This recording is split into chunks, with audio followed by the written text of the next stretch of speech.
कई बार क्या होता है, बहुत सारे ऐसे पेशेंट्स होते हैं उनके ज्यादा अंडे बन जाते हैं, या कई बार जब हम आईवीएफ करते हैं अच्छे एम्ब्रियोज बन जाते हैं लैब में, लेकिन जब हमको एम्ब्रियो ट्रांसफर करना है तो जो उनकी एंडोमेट्रियम है, लाइनिंग है, वो सिंक में नहीं है।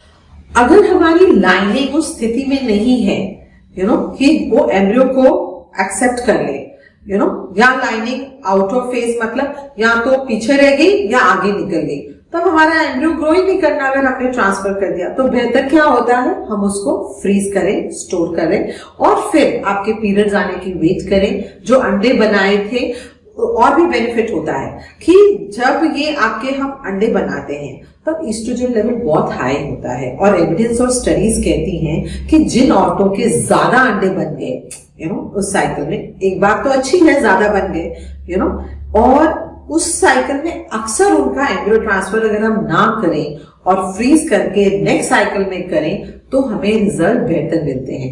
ये एविडेंस भी कहता है, स्टडीज भी कहती है, और मेरा पर्सनल तजुर्बा भी यही कहता है। हम बहुत सालों से ये करते हैं और डेफिनेटली बहुत सारे पेशेंट्स हैं जिनका अगर एक जमाने में जब विट्रिफिकेशन नहीं थी हम किया करते थे फर्स्ट तब आईवीएफ फेल हो जाते थे बिकॉज ऑफ दिस, सिंक्रोनाइज नहीं होता था। लेकिन आज की डेट में जब हम ऐसा करते हैं तो बहुत सारे लोग हैं जिनका फर्स्ट आईवीएफ ही सक्सेसफुल हो जाता है।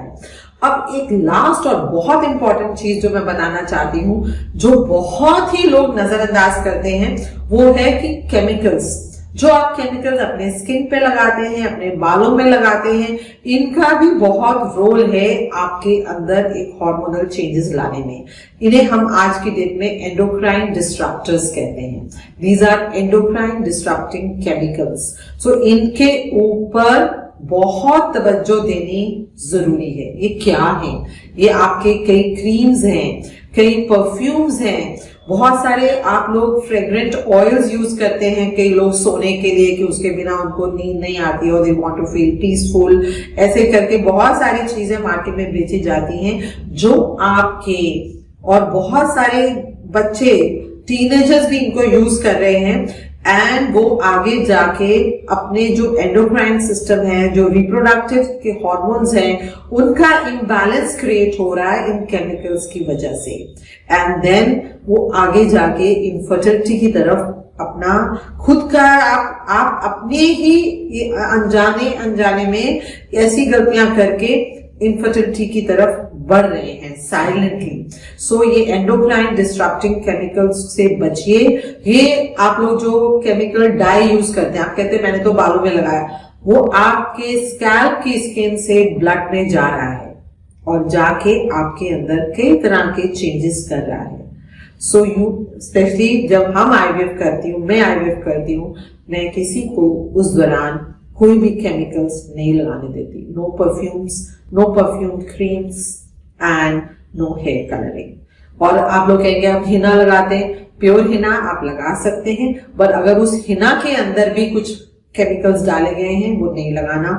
बहुत सारे लोग सोचते हैं नेचुरल हेयर कलर्स, अगर आप ध्यान से पढ़िए, जिस भी नेचुरल हेयर कलर में, चाहे उसको ऑर्गेनिक बोला जाता है, इंडिगो डाई है, it is very dangerous and इसके ऊपर बहुत सारा एविडेंस और स्टडीज है, मैं अपने मन से नहीं कह रही हूँ।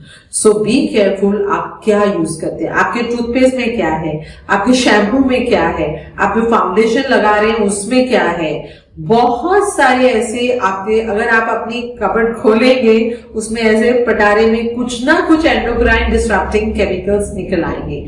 मैं कोशिश करूंगी कि नेक्स्ट टाइम हम वीडियो बनाएं जिसमें हम सिर्फ आपको ये जो केमिकल्स हैं इनकी जानकारी दें, क्योंकि इनकी लिस्ट छोटी नहीं है, बहुत लंबी लिस्ट है। तो ये सब चीजों से बचें, इन सब का ध्यान दें, एक्सरसाइज करें, फ्रूट्स खाएं, नट्स खाएं, and let's work together to get first IVF pregnancy.